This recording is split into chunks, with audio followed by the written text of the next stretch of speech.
Hi everyone, I am Dr. V.T. Rajesh, pediatrician from Muttamil Hospital, Tirunelveli. இன்றைக்கி உள்ள வீடியோவில் ஆண் குழந்தைகளுக்கு அந்த ஆண் குறியில் நுனி பகுதியில் இருக்கக்கூடிய ஃபோர் ஸ்கின்னு சொல்லுவோம், அது டைட்டனிங் ஃபைமோசிஸ்ன்னு சொல்லுவோம். அதை பற்றியும் நார்மல் ரொட்டீன் கேர், ஆண் குழந்தைகளை எப்படி கேர் பண்ணணும் பிறந்ததுலேருந்து, இந்த ஃபைமோசிஸ் ரிலேட்டடாக எப்படி அதை வராமல் தடுக்கிறதுங்கிறதுக்காக உள்ளதை பற்றியும் இந்த வீடியோவில் நம்ம பார்ப்போம்.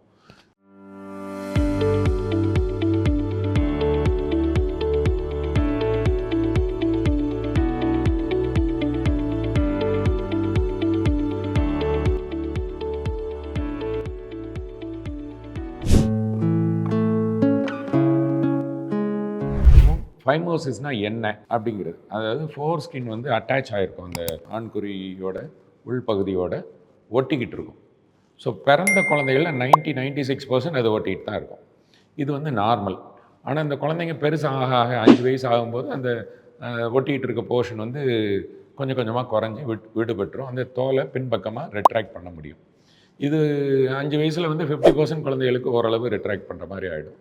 இதே குழந்தைங்க 10-15 வயசு தாண்டிட்டாங்கன்னா 95%ல் ஆல்மோஸ்ட் 99% அந்த அட்டாச்மெண்ட் விட்டுருக்கும், ஓரளவு ரெட்ராக்ட் பண்ண முடியும். ஸோ இதுதான் நார்மலாக நடக்கக்கூடியது. அப்போ பிறந்த குழந்தைகளுக்கு அந்த டைட்டனிங் இருக்கும், ஓரளவு நேரோவிங் இருக்கும். இதையும் ஃபைமோசிஸ் தான் சொல்கிறோம், ஆனால் இது வந்து ஃபிசியலாஜிக்கல் ஃபைமோசிஸ்ன்னு சொல்கிறோம். அப்போ பெத்தலாஜிக்கல் இல்லை அப்நார்மல் ஃபைமோசிஸ்னால் என்ன அப்படின்னா, நீங்கள் ட்ரை பண்ணிங்கன்னா அந்த ஹோல் வந்து ரொம்ப சின்னதாக இருக்கும். பின் ஹோல் மியேட்டஸ்ன்னு சொல்லுவாங்க. யூரின் போகும்போது கம்பி மாதிரி அடிக்கும் ஒரு மாதிரி. அது போக அந்த யூரின் போகும்போது மின்பக்கம் பல்ஜிங் ஆகும், பலூனிங் இல்லை பல்ஜிங்னு சொல்லுவோம், இந்த மாதிரி ஆகும். ஸோ இதெல்லாம் ஆகும்போது என்ன ஆகுதுன்னா, அந்த யூரின் வெளியே வர்றது, இந்த ப்ரெஷரில் வெளியே நின்றுட்டுருக்கோம், யூரின் போகிறது, பிளாடர் கண்ட்ராக்ட் ஆகிறது நின்னதும் அந்த யூரின் பேக் ஃப்ளோ ஆக ஆரம்பிக்கும். பேக் ஃப்ளோ யூரின் மட்டும் ஆகிறதில்ல, முன்பக்கத்தில் இருக்கக்கூடிய கிருமிகளையும் கொண்டுட்டு பிளாடருக்குள்ளே போயிடும். அப்போ என்ன ஆகும், பிளாடரில் ரெக்கரண்ட் இன்ஃபெக்ஷன் ஆகும். சிஸ்டைட்டிஸ் இருக்கலாம், யூரினரி ட்ராக்ட் இன்ஃபெக்ஷன் சொல்லுவோம். குழந்தைங்க யூரின் போனதுக்கப்புறம் அழும், இல்லை ஃபீவர் வித் சில்ஸ், குளிரோட ஜுரம் வரலாம். இதை மாதிரி இருந்ததுன்னா நம்ம வந்து ஆண் குழந்தையாக இருந்ததுன்னா கண்டிப்பாக ட்ரௌசரை கழட்டி அவங்களுக்கு இந்த யூரின் ப்ராப்ளம் இருக்காங்கிறத எல்லா டாக்டரும் பார்ப்பாங்க. அந்த மாதிரி இருந்ததுன்னா யூரின் இன்ஃபெக்ஷன் இருக்காங்கிறத கன்ஃபார்ம் பண்ணுறதுக்கு யூரின் ரொட்டீன் டெஸ்ட் மைக்ரோஸ்கோப்புக்கு கீழே பார்த்து அதில் பசல்ஸ் இருக்காங்கிறத பார்ப்பாங்க.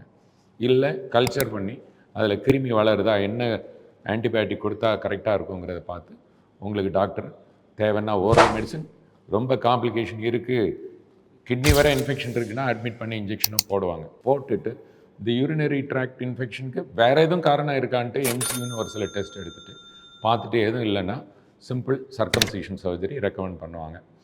இது வந்து ஒரு காம்ப்ளிகேட்டட் யூடிஐ வித் ஃபைமோசிஸ், தோல் வந்து ஒரு ஃபைப்ரோட்டிக்காக இருக்கக்கூடியதுக்கு.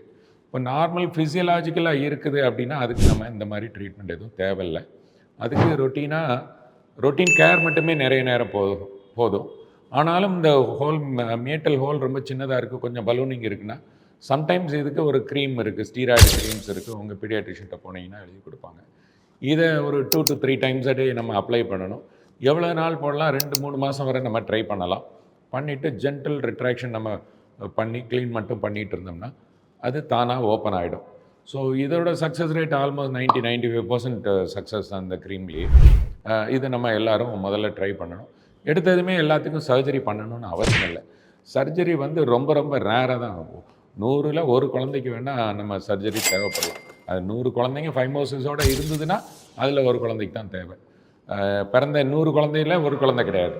மொத்தத்தில் இந்த மாதிரி ப்ராப்ளம் வர்றதில் 100ல் 1 குழந்தைக்கு சர்ஜரி தேவைப்படலாம். ரிலீஜியஸ் பர்பஸ்க்காக இந்த சர்ஜரிலாம் பண்ணுறாங்க. அதே மாதிரி ஒரு சில கம்யூனிட்டிஸ்லேயும் இந்த மாதிரி சர்ஜரி பண்ணுவாங்க. இது பண்ணுறதுனால நல்லதா அப்படின்னா எஸ், இதனால் பண்ணுறதுனால யூரின் இன்ஃபெக்ஷன் வர்ற சான்ஸ் வந்து ரொம்ப கம்மியாகிடும். செக்ஷுவலி டிரான்ஸ்மிட்டட் டிசீஸஸும் உங்களுக்கு வர்றதுக்கு சான்சஸ் ரொம்ப ரொம்ப கம்மி.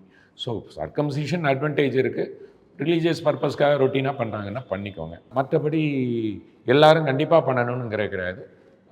100ல் 1% தான் சர்ஜரி தேவைப்படலாம்.